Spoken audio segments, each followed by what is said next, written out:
was a rod fixed at O. There was a rod fixed at O.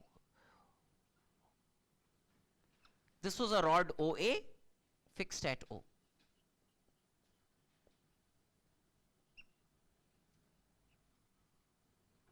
O. And there was, say, a block.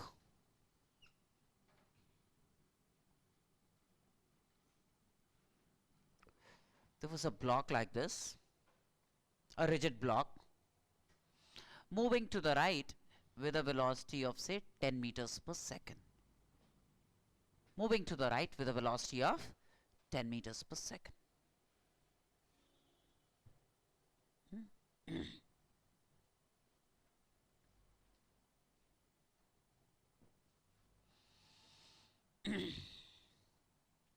And at some instant of time, this angle was theta. At some instant of time, this angle was theta.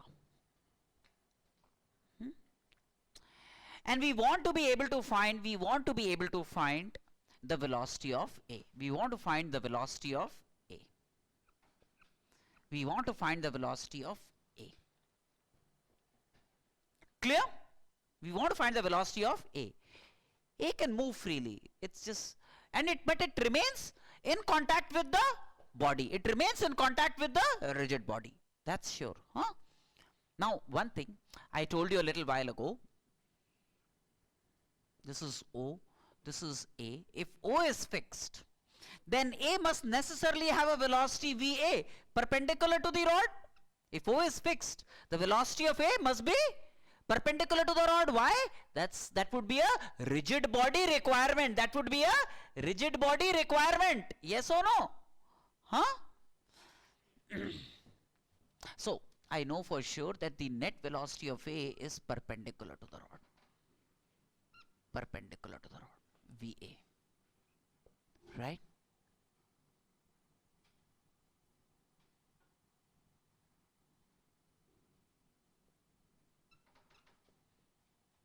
Right. Now, realize between the rod and this body, this would be the common normal direction. This is the common normal direction. Yes or no? Perpendicular to the surface of contact. This is the surface of contact. Draw a line perpendicular to the surface of contact. That will be the common normal between the rod and the surface. That would be the common normal between the rod and the surface. Now, the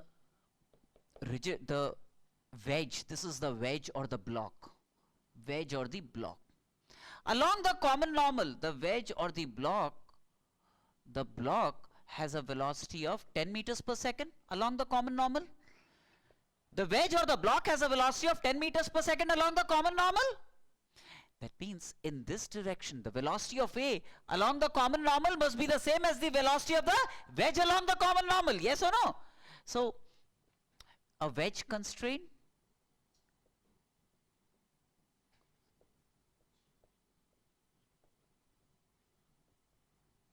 velocity of block along the common normal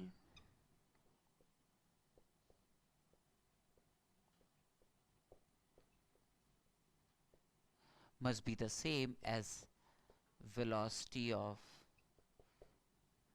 A along the common normal.